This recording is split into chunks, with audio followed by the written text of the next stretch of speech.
All right, in this video, I'm going to overview the background sections for Lab 2. There are two background sections. The first is on longitude and latitude, both how we define these quantities and how we're going to measure them. And the second is on the nature of the seasons. Let's open up the first. So I know you've seen these lines either on a globe or on a map, the lines of longitude and latitude. They're an intersecting grid of lines such that any location on Earth can be uniquely specified by a longitude-latitude combination. Now, when I see lines of longitude, I sometimes get confused. Are those lines of changing longitude or lines of constant longitude? And the same with latitude. So to avoid confusion, in this lab, I will always spell it out. Lines of changing longitude run around the globe, 360 degrees. We mark them from 180 degrees west, which we denote negative 180, through 180 degrees east, which we denote positive 180, and then it cycles around. 0 degrees longitude has to be somewhere, and for historical reasons, it's the line that runs through Greenwich, England. So lines of changing latitude run from 90 degrees south at the South Pole, which we denote negative 90, through 90 degrees north at the North Pole, which we denote positive 90. Lines of constant longitude run from pole to pole because anywhere on this line, the longitude is the same. And lines of constant latitude run around the Earth because anywhere on these lines, the latitude is the same. Now, in this lab, you're going to have to measure the longitudes and latitudes of many locations, and you're going to have to measure this off of the globe.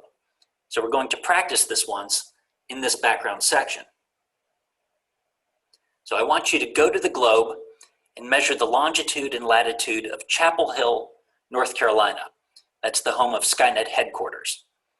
And remember to use a negative sign for west longitudes and a negative sign for south latitudes. You can enter these here. And then I want you to Google the true longitude and latitude of Chapel Hill. You can enter those here. And then I want you to calculate a percent error. And then I want you to discuss the sources of error with this kind of measurement. And these sources of error fall into two categories: precision and accuracy. And these two words mean different things.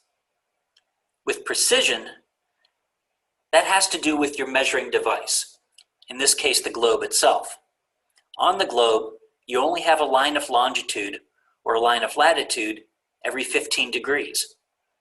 And so by eye, the best that you can probably do is only a few degrees. And that's the precision of your measurement. And the thing about precision is half the class will likely be low and half the class will likely be high. Accuracy is different. If you have a source of inaccuracy, that means the entire class will likely be on one side or the other. In the case of this measurement, the primary source of inaccuracy is that Chapel Hill's not on the globe. It's too small.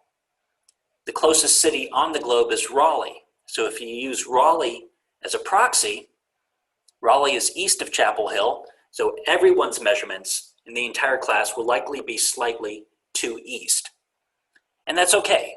It's okay to not get the measurement perfect, but I want you to describe these two different sources of error. Okay, let's close this background section and open the second background section, which is on the nature of the seasons. First, some terminology. Summer and winter solstice refer to the first days of summer and winter, respectively. Vernal and autumnal equinox refer to the first days of spring and fall, respectively. Then you're presented with the key question of this lab: why is it hotter on the summer solstice and cooler on the winter solstice? Now, when presented with this question, most people get it wrong.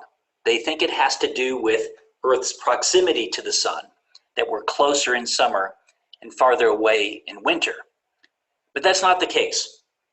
Earth's orbit is almost perfectly circular, as you can see from this diagram.